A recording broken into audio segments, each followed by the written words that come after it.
So hello and welcome to the Irish Field Dublin Racing Festival podcast. I'm Ronan Groome and with me are Anne-Marie, Duff and Mark Boylan. We're going to talk all things Leopardstown this weekend. We've got excellent action in store. We've got 2.1 million prize money. We've got loads of British racing fans coming over to Dublin for the weekend. Excellent clashes all the way through the weekend. And we're really looking forward to getting stuck in. We have two special guests on the line coming up in the podcast. We've got Joseph O'Brien, he's got a small and select squad. He's got Banbridge in the Irish Arkle and High Definition to take on Facile Vega on Sunday. So interesting to hear Joseph's thoughts on that. And on a big, big day for Honeysuckle on Sunday, could be the last time we see the great mayor, Marcus spoke to Peter Molony, who is the racing manager to Kelly Alexander, to get the latest on her. Looking forward to hearing from the two lads later in the podcast.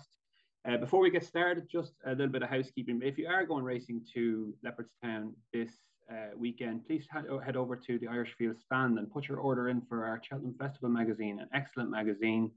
And if you do put your order in there, you're in with a chance to win a trip over to the festival for day one. So everything in store there. So while we're putting your order in for the Irish Field Cheltenham Festival magazine, excellent publication that we're working away on at the moment, we're going to have available to order next week. But let's kick on into the action first. Let's look, I guess, at the weekend as a whole first. Mark, I'll start with you. Where are we with the Dublin Race Festival now? I think it's the sixth year in a row. It's an amalgamation of the three meetings that were before. And I love it. I think it's excellent that we have this super meeting as such. Where do you kind of stand on? I know a lot of it talk about Willie Mullins this week and domination, and are we expecting big crowds, that sort of thing? Nice crowds at Leopardstown at Christmas, hopefully to kick on from that. Where are you heading into the weekend now?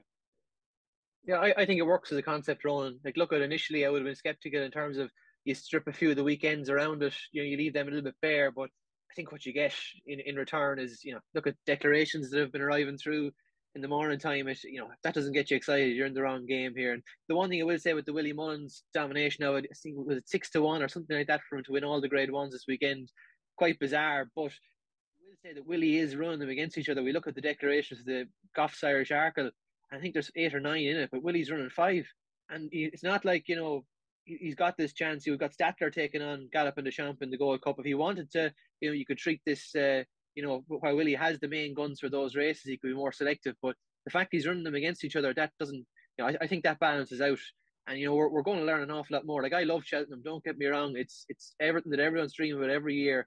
But this condensed into just 2 days of pure racing where there's not so much ducking and diving, where it's just, this is it. And this year, the way it's fallen as well, we've got Bank Holiday Monday as well. So to follow it on. So you've got no excuse not to make it out to Leopardstown this weekend. Top quality racing, and hopefully we get a good weekend of weather too to get it all rolling. Yeah, excellent. You make a good point. I guess if you took Willie's horses out of the spring juvenile hurdle, for example, you'd be left with like Darrowby and Ascending and maybe 1 or 2 Willies. But the fact that he's running all of them against each other is significant, I guess. Anne-Marie, what about you? The same kind of question to you. How are you kind of looking towards the weekend? Yeah, I think it works. I kind of do miss having one of those like January Saturdays or Sundays when you used to have the old Leopardstown before, maybe for the lesser trainers and that as well, where you had big handicaps. But it has taken all the quality and stuck it into 2 days of weekend. And the fact that you've got so much British interest, in people coming over, like getting people to the track, whether they're Irish or English, and you see the amount of English people who are coming over is incredible. So it works in that sense, and it is, as Mark says, there's no ducking and diving. The best horses are here. It's like a mini Irish Cheltenham, even though the winners here might not necessarily be the winners at Cheltenham, but I think it definitely works. You can't argue that it doesn't. Yeah, no ducking and diving. There's that phrase again.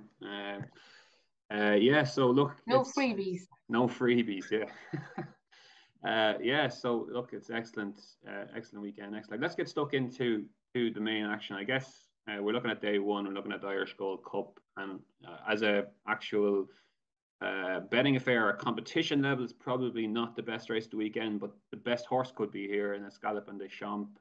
Mark, what are we kind of expecting? What does he need to do to, I guess, supplement the kind of reputation he already has, and even in the market for the Gold Cup at the moment, he's a short price there at the moment. He probably needs to win quite well here against Statler and the rest. You'd be disappointed if he didn't run. Like, other than kind of a commanding type of performance, and it would be disappointed. it's a race that he should be good enough to beat these pretty comprehensively. But you will say lacks experience at the top table in terms of senior chasers. He's taken on, slower types here. For me, with the view to the Gold Cup, 3 miles around Leopardstown on ground like we're going to expect this weekend, which is, probably just on the easy side of good by the looks of it. That's not going to be a massive test of his stamina. I would still have concerns when he gets up to the Gold Cup trip. And 3-2 at Cheltenham, an unforgiven track on the last day of the meeting over there. That's when you're going to really find out whether there's hairs in his chest. But if you stay in that trip, I would just be, this weekend, I think he'll pass it with flying colours. We know he loves Leopardstown, absolutely spectacular around there in the past over fences as well. He should go and win this. But in terms of Cheltenham, he'd want to do something pretty substantial to quell my fears I'd have from the stamina trip at Cheltenham. The fact Conflated doesn't come here, I think that's a sign that, Gordon Elliott last year, he really wanted to have a crack at the Gold Cup. He had to side with the Ryanair with the ownership involved, but it seems like they're giving him the green light to go and tackle that this year by bypassing, a potential beating by Galopan here at a track that should suit Galopan. I think it could set it up really nicely for March, but I'm excited to see. I think Statler, the market will tell you he's the most likely one to chase him home. I wouldn't be surprised if any second now ran a nice race for Ted and, got himself into the frame, but none of them should be troubling Gallop and Deschamps. Yeah, I'm kind of with you. He needs to win well, and even if he does, you still have that nagging doubt about Cheltenham, whether the extra 2.5 furlongs. Where are you with Galopan, Anne-Marie? What are you thinking?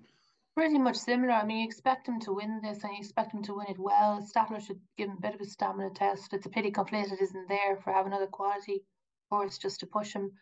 But the only thing, I suppose, looking forward to Cheltenham, whether it gives us more of a clue or not. When you look back, this race is a terrible record at picking a Gold Cup winner.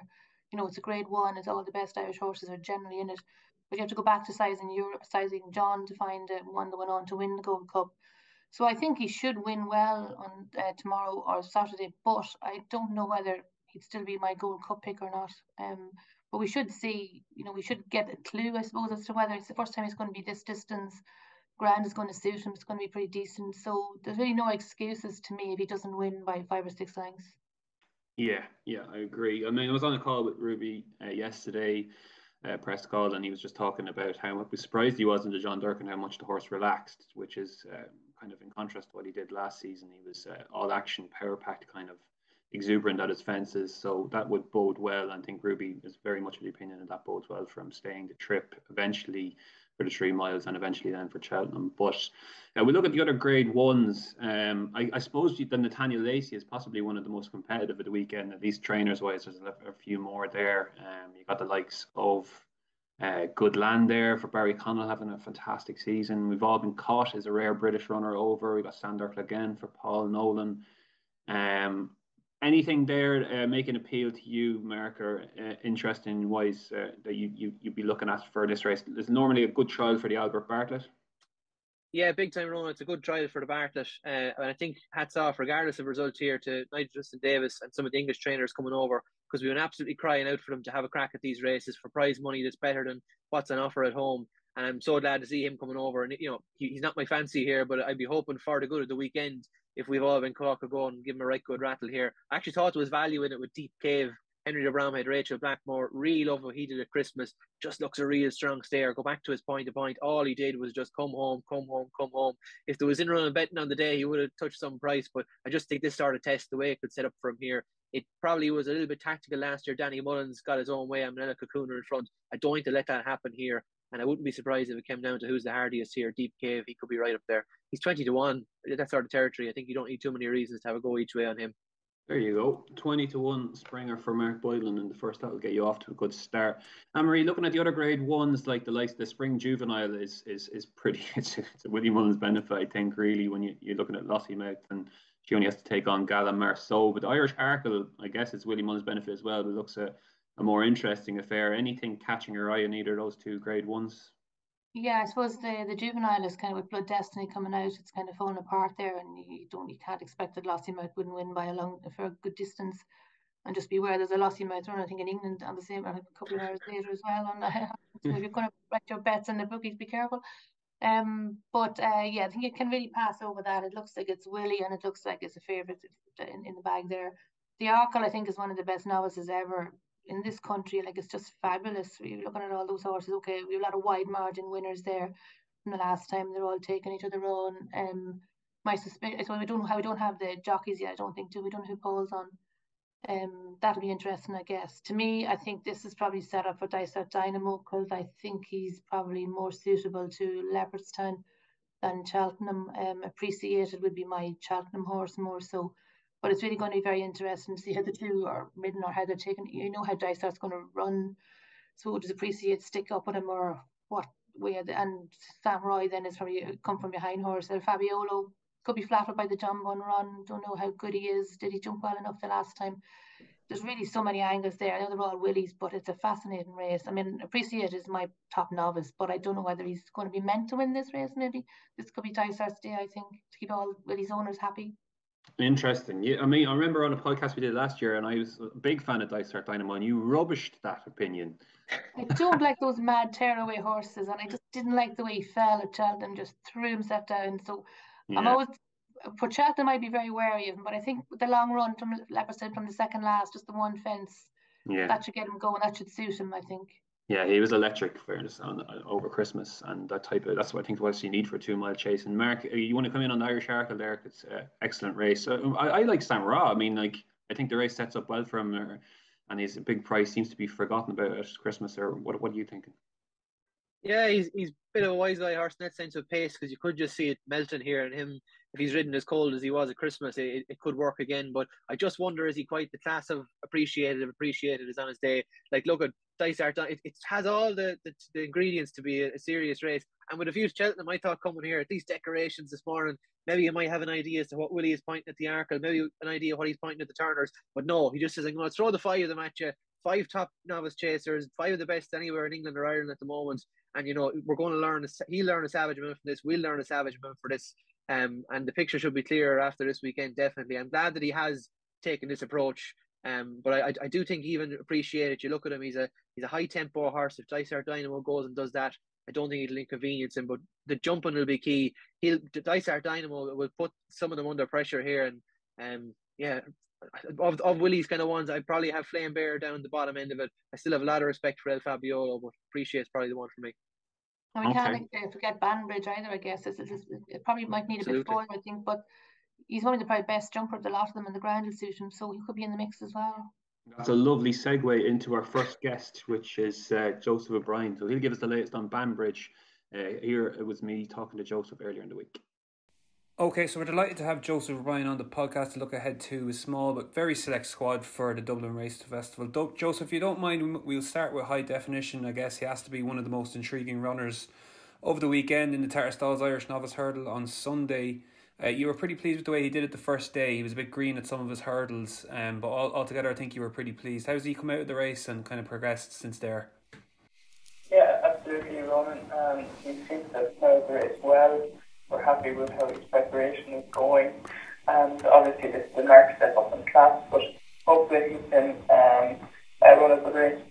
Yeah, and like what's it been like with a horse like him? When we just saw in the classifications for last year, he was 117 on the flat. Like it's incredible really to have a horse like him to go over hurdles. Is it the process of kind of getting him, schooling him and stuff like that? Is that a straightforward process, or how do you kind of go about it?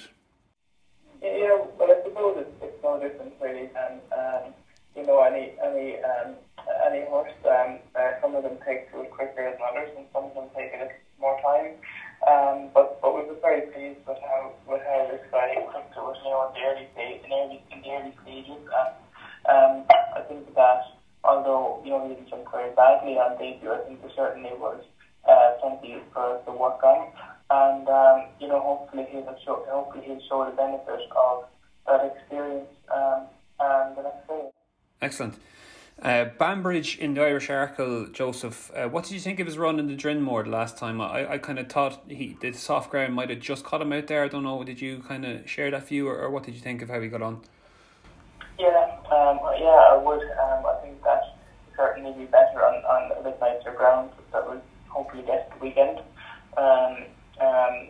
Also, don't think coming back to 2 miles will do him any harm. And very pleased with his preparation for this race. And it does look a hot race as you'd expect, but we're looking forward to it. And he jumps so well. That has to be a big asset back at the shorter trip. So, you know, I do see him as a horse that will potentially go back to 2.5 at some stage in the future. And like you find out there, he's a stick jumper, and that, you know, that certainly allows him to be effective in his mind. Yeah, and you had a winner obviously at the Dublin Racing Festival last year with A Wave of the Sea, and he could go back to defend his title. I guess he has two options there at the moment as we speak, but he's actually only £2 higher than he was when he won there last season. Would the 2 mile option be what you were looking at defending his title there, Joseph, or what are you thinking? Yeah, actually, I'm not sure which race he is likely to turn up in yet. But, you know, all being well, he would run on one of the races, and he's actually won at, I think, the last 3 Dublin Racing Festivals he's won at. So he's been a really good servant to us over the years, and hopefully he can, you know, perform with credit again this year as he always does. Yeah, and a couple of your other runners just in the handicaps, I guess. Common Practice would be an interesting one in the Liffey. A 4-year-old, I guess, against older horses there, and Global Equity obviously is a really solid mare, and she could go for the mare's handicap hurdle. Yeah, but both intended runners, obviously tough for 4-year-olds taking on the old horses in handicaps, but it's a good pot on offer, so it's more than likely to take his chance and in the hope of getting some prize money. And Global Equity will run in the mare's handicap. She was placed in the race in the past. You know, she probably, you know, ultimately is at the wrong end of the handicap. But that being said, like you say, she's a consistent performer, and we'll be hoping for a good win again.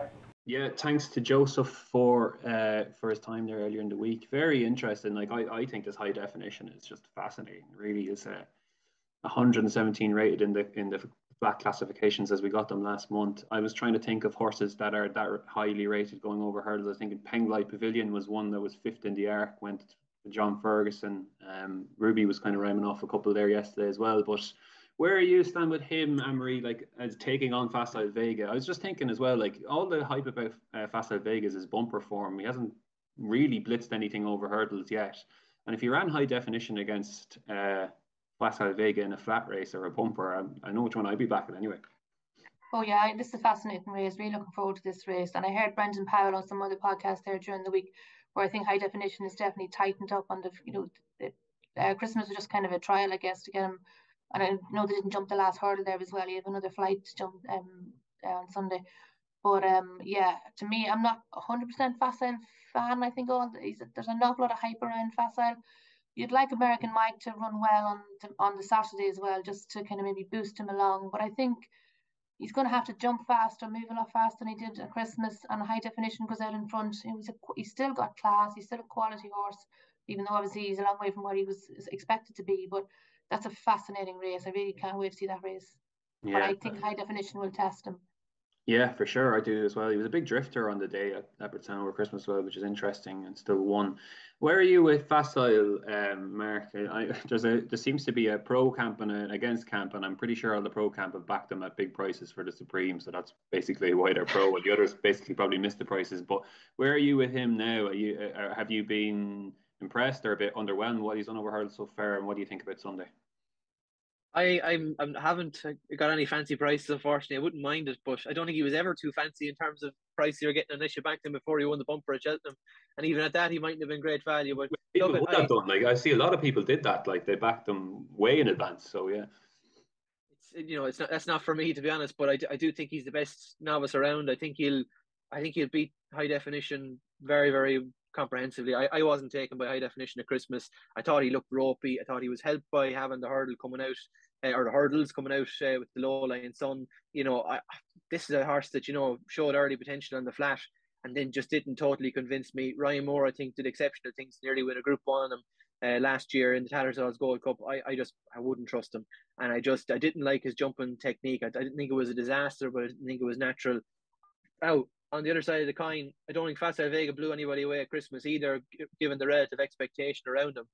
I just get the impression that, Willie go back as far as you want. He's been talking about Facile Vega in terms that you rarely hear him speaking about any type of horse.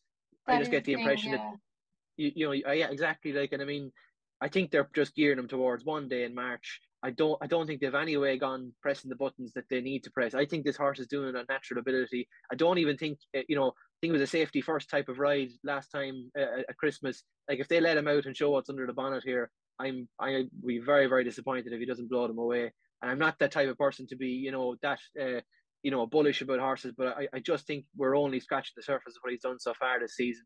And, I hope he puts on more of a show here, but if he doesn't, I still think it's coming. I think it's just building.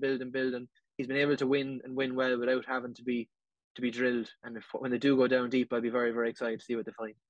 Yeah, I'm with you as well. And how exciting it is for the owners. They just had an amazing time. They have the 4 more siblings coming after him as well, and another one on the way, I think, as well, is going to be born soon. God help every other trainer in Ireland, isn't it? It's crazy, isn't it? What a mare, like, is literally 1 in a million in Vegas. What she did on the track and then what she's producing as a brood mare is just sensational. We should mention there are other horses in that race. We're dealing with entries at this point. We're talking on Thursday morning, so like it will get very interesting if the likes of Irish Point and In the Pocket are declared for that race. I'm not sure at this point in time whether they will be, but that would make it an even better race. And Willie's got Dark Raven in there as well, who was quite impressive for Christmas. So there's a couple more in there that could make that a bigger test for Facile Vega. But I guess the main action is the Chanel Pharma Irish Champion Hurdle on Sunday.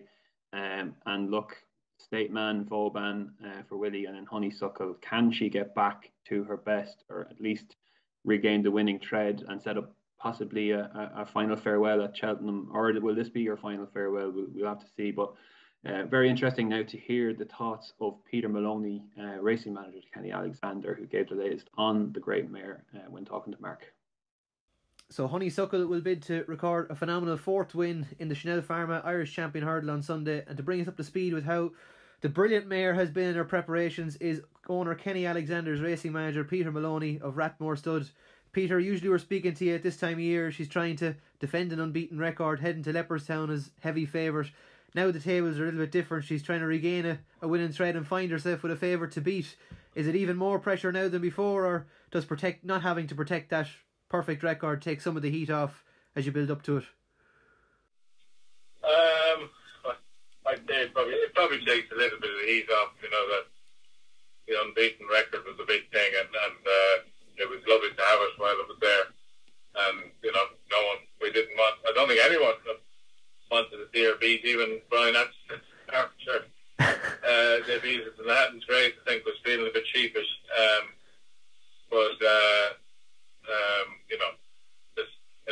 It's another big day. We'd love to win again, hopefully.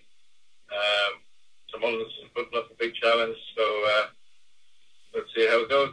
Absolutely, and there was different views about her Hatton's Grace comeback. There's obviously disappointment in some quarters that she was turned over. Everybody was disappointed in that regard, but I know you were relatively encouraged, and some of the ratings people out there, they assessed it close to what she would have achieved when she won her last champion hurdle. With the benefit of nearly 9 weeks, I suppose, since that first loss, how would you reflect on it? I'm sure you've given Sky Plus a good bash, rewinding it and watching it over a few times. Yeah, listen, we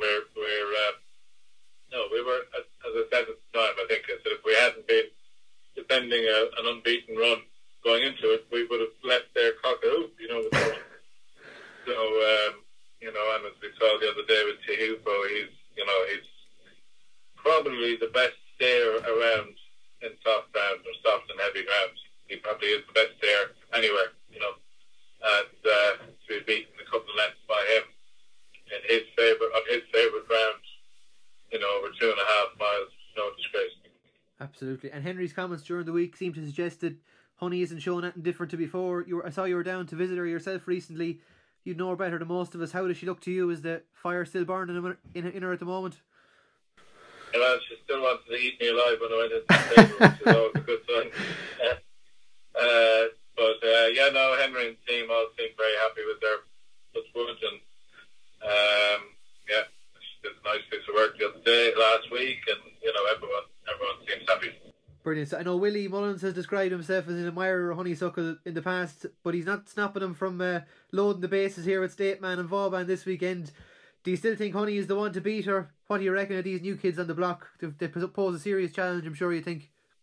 Of course they do. They're 2 very good young horses, and but please God, if she's at her best and has made the usual progress that she has done every other year, she'll be right there, I think. Brilliant stuff. Look, I'm sure you're eager to get this weekend out of the way before talking Cheltenham, but just is it fair to say that whatever happens this weekend, it'll likely give you a firm answer with an eye to the future? Oh yeah, sure. Listen, we'll see what happens Sunday, and then we'll take a few days to digest it and have a chat between us all, and we'll see where we are then. Super stuff. We're speaking before declarations are made for the final fields this weekend, but Gala Marceau is among the entries still for the Grade 1 Donoghue Marquis Spring Juvenile Hurdle on Saturday. I loved her first start in Ireland. Peter went second to Lossiemouth at Christmas. What's the latest on her? Yeah, they're very happy. I saw her a couple of weeks ago. She looks fit and well.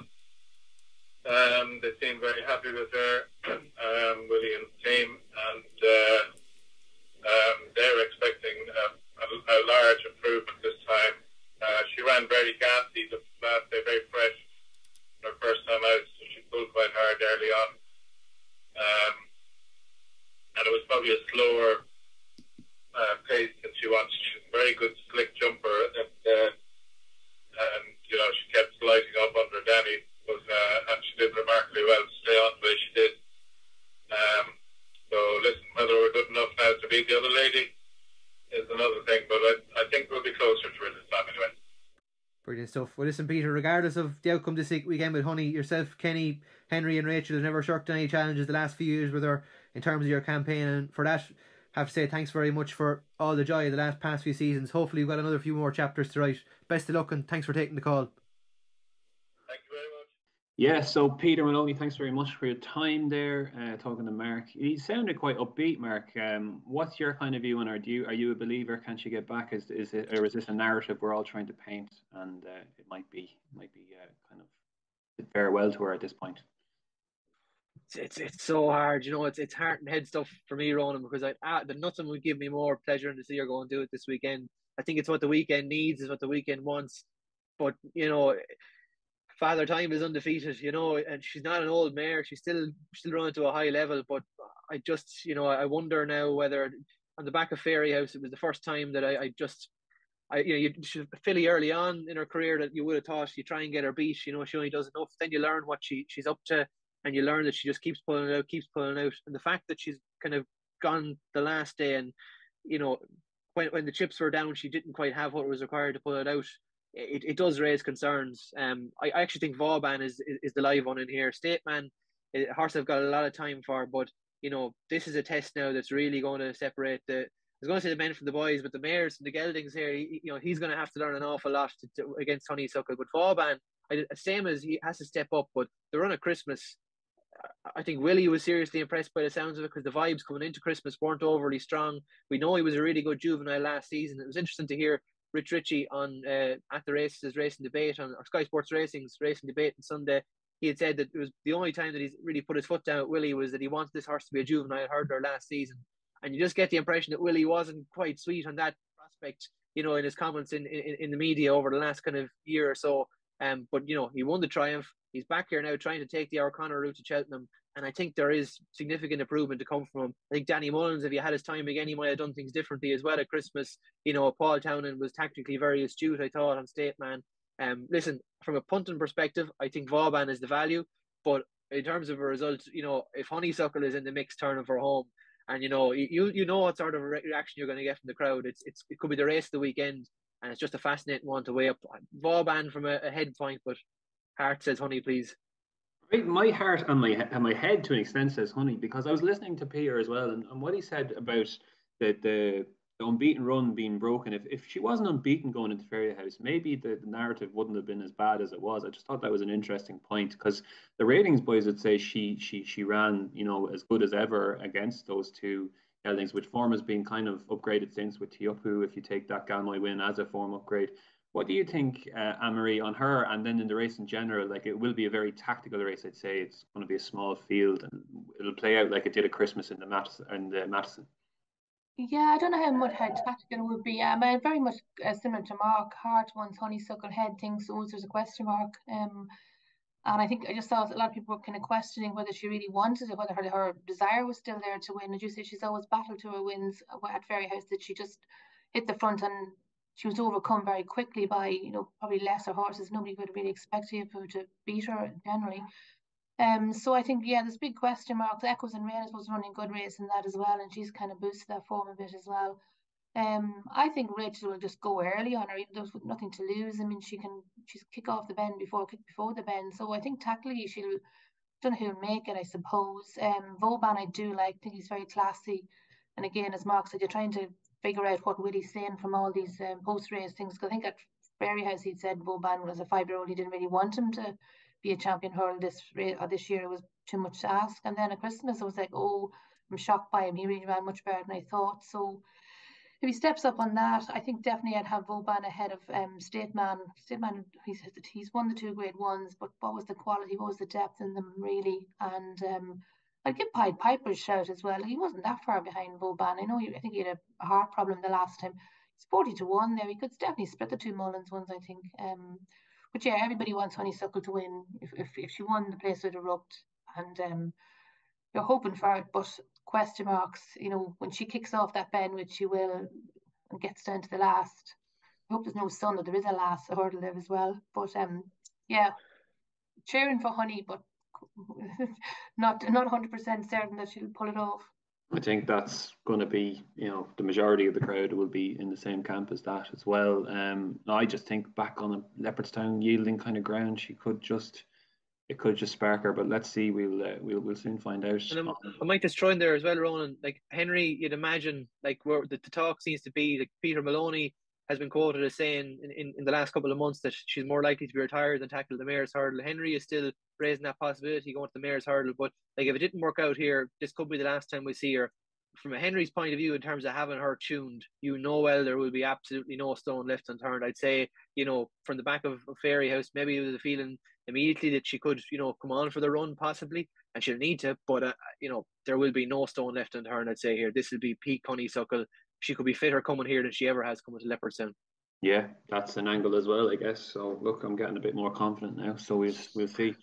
We'll kind of go quickly through the other Grade 1s on Sunday, because I guess we are dealing with entries now, and the Dublin Chase, I guess, is a bit disappointing. Mark, I get you to come in off that. I guess like we saw the Clarence House last week shake up the champion chase market completely, and really Blue Lord has got to go and win well again here to kind of staple himself down as a major contender for Cheltenham as well. Yeah, it's a mad division, because I thought before last weekend it was pretty much sewn up with an Ergamine as number 1 and number 1 only. But geez, it's blown apart a little bit by the results of Clarence House. Blue Lord, he should win here. Actually, as a horse, he's not a horse now. If you were one of these big money players that I'd be steaming into at 1 to 4, it's just struggling to take him on with, I should say, is the difficulty. I just have a slight query over whether this season he's been a little bit more robust than he was maybe in other seasons, but something just sticks out to me with him, that when the chips are down fully and when the absolute maximum pressure is applied, maybe at Cheltenham, I'd just be slightly wary as to whether he'll quite put it out. I'd rather see him tackle the champion chase than the Ryanair as well. Even, look at, I think if Allaho runs in the Ryanair, Allaho will win it. I think if an Ergamine is back to form, he'll win the champion. So I still think he's a little bit below the top grade, but he should be good enough to win this. But fair play, Alan King seems to be bringing over Sore Oil as well. And again, happy to see a British entry come over and have a crack at it. Nicky Richards has proven in this division as well, with Simply Ned down the years, that old veterans can come and have a crack and take home a nice share of prize money in these races. Yeah, absolutely. Yeah, good to see the very popular horse as well, So Royal. Anne-Marie, I might ask you about the Ladbrokes Novice Chase, which will actually, looks like it's going to cut up quite a bit when you think Jerry Colombe is not going to run here, and Al Fabiola is declared elsewhere. Journey with Me probably need heavy ground, and it looks like this. If Gordon is stapling one race for the week on the weekend, it looks like it's going to be Mighty Potter here for him, his main chance. What did you make of his Drimore performance, and is he the one to beat here? Yeah, I really like Mighty Potter, even from Down Royal. I think a few people were kind of questioning even at Down Royal. I thought he's work in progress, but I think I just remember last year at Christmas when Jack Kennedy won, and how Jack seemed to be really, really taken by this horse. And like a lot of Gordon's horses look to be like Rex 3 Mile Pointers. This horse looks like he's class. He's a lot more quality. It'll be a good test for him, and I suppose the distance will stretch him out a bit. I don't know whether he'd be fully at home over that distance. And James de Burley, he's probably in there. He was very impressive, and he always had a lot of quality in France as well. So decent race. I'd like to see Mighty Potter win it. I suppose you want the honours kind of shared out, and this looks like one of Gordon's best chances. So I think it'll be tight. I think I wouldn't, I like the horse, but I think James Barely could give him a test now. Yeah, absolutely. Clocked a very good time at Fairy House on New Year's Day. I was there. He won by street. So looking forward to seeing him. Let's look. We're not going to go through all the handicaps. We wanted to nominate maybe one horse from a smaller yard each. I'll go first. I like Patrick Foley's Rebel Gold, who'll take the 4:10, the 2 mile handicap chase there on Saturday. He's had a fine season, Rebel Gold. He won the Dan and Joan Moore Memorial very, very well last time. I think he's got a big chance here. I don't think the 2 mile handicap chase division in Ireland, for me, has never really been strong for whatever reason. I mean, you guess you have final orders in there. He's really progressive, but this Rebel Gold's had an excellent season, run very well in the big 2 mile handicap chases, and I think this one's a bit softer than the ones he has been running in previously. I know he's up £8 for the Fairy House win, but he won really well there, won by 9 lengths. Dennis O'Regan's booked for him again, so I think he can win a big race. I think he's around the 5-1 mark for that. Mark, what have you found maybe at a nice price or one for a smaller yard throughout the weekend? It's hard going, in fairness. I think if we could get a smaller yard on the board, it would be absolutely brilliant. That's what makes it, you have some stories over the past few years where they have popped up, but, it is very much Willie Mullins, Gordon Elliott, Henry Bromhead dominant. I think John Kiley, if he was to have a winner this weekend, it would be something else. A man who absolutely, his thirst for the game, you just can't quench it. And he has a horse called A Dream to Share, running in the last race on Saturday, the 440, the Shabber Charity, Oliver Brady Memorial, Future Stars bumper. Big step up in class for this horse. Carries the colours of Mrs. Claire Gleeson, Brian Gleeson of RT fame, you'll know, involved there, and John Gleeson, his son, riding, who's made a really good impression in riding in bumpers this season. But it's a bit of one from left field, but I just loved what he was doing during the summer. He won really well at Tip. It was a confident drive when you followed up with Roscommon. Conditions to just suit him in terms of ground, and I just thought if he was able to pull one off, I wouldn't be looking to beat Willie Mullins' best bumper horses here. It is a challenge, but I think the Close Sutton camp would admit there that they haven't quite nailed down yet, with the exception of It's For Me, who doesn't run here. There isn't quite one yet that you'd say is absolutely head and shoulders above the rest. Maybe that just puts a little bit of, blood in the water for something to pop up. And I'd love if A Dream to Share was the one for John Kiley. Be a really, really popular result in the last race on Saturday. Excellent. So, Anne-Marie, can you complete the tree for it? Have you got a nice one for us elsewhere? As Mark said, it's very difficult to find a smaller trainer because you're kind of insulting trainers, but only a few runners in, they're smaller trainers. You'd expect Tony Martin probably to have a old bid with the lads over for the meeting. But I thought and I suppose you expect JP to have a winner on the day as well, as on the days over some of the handicaps, and they often are for smaller trainers. So I just thought Mouse Mars isn't a smaller trainer, but Get My Drift I liked in the Paddy Power. And I think Panda Boy maybe on Sunday in the big handicap as well, maybe. Okay, yeah, very good. So maybe if we go Panda Boy, then people can do the little tricksy there for themselves for the paid. So look forward to that. Now let's go with best bets. So anything you want here first, Anne-Marie, what would be your best bet of the weekend or your best choice? Go for a bit of value, I suppose. Maybe go for Grange Clare West in the first one because he has underperformed the last time and there was an excuse. So stick him in there for the first one. Get off in style. Okie dokes. Mark, what are you liking? It's a weekend where there could be a few short ones popping up. If you're a fan of multiples, I think Fast El Vega will win. I think Nossi Mouth will go and win. I think Gallop and the Champs will go and win. We'll take a flyer here. We'll go with a bit of bigger value. I like the Very Man, who runs in the Racing State Leopardstown Handicap Hurdle, the 3 miler on Saturday. Jessica Harrington, 33-1. Connor Smithers takes off £7. Good flat form in recent months, been backed off and freshened up coming here. I think this could be a really suitable race. Looking forward to seeing him back up to 3 miles here. I think it'll suit him because he stays well on the flash. Ground should be in his favour. I still think there's a little bit of wriggle room there in terms of his mark. And he hasn't been a bad horse in fairness. Previously with Gordon Elliott, I think he's one that if he was, we've seen Jesse here pop up big handicap winners at the DRF in the past as well. Listen, it's a little bit left field, but we'll take a go on the Very Man on Saturday in the 340. Excellent. And one of the races I love is the Paddy Mullins Mayor's handicap hurdle. I've just backed the winner of it a couple of times, so it's probably not the classiest race of the week, but I think I'll find another one in here. Henry de Bromhead's Ryoga Choice, if she is declared, obviously dealing with entries now, but she ran a really eye-catching race up in the Grade 3 at Down Royal at the start of the season. The horses, the mares she finished around there, are all rated a lot higher now, the likes of Magical Zoe, Sailor V, Liberty Dance, and she's in here off 121. I think they probably just decided to keep her back for this and have a go off a mark of 121. She was hampered at the second last that day as well. So I thought it was a big run. So we'll look out for her. I think she's in around a 12-1 mark. And Henry, I like Henry's Provoke in that one as well. Yeah. No, it's a race you can often find a nicely handicapped. There's a wide range there. Yeah, that's a good race for picking something. Excellent. Well, look, listen, thanks very much for people watching and listening to our podcast. Just to give you a reminder, myself and Mark will be doing all the previews for each and every grade one of the weekend. We'll have horse-by-horse previews in the paper, and we'll be going through the rest of the card as well. So lots of reasons to go out and get the Irish Field this weekend on Saturday. I'm sure Anne-Marie will be writing about it as well, and we'll have a few pieces in Racing Central as well, the main page as well. So thanks very much for listening, guys. And best of luck if you're going racing this weekend. See you there. See you there.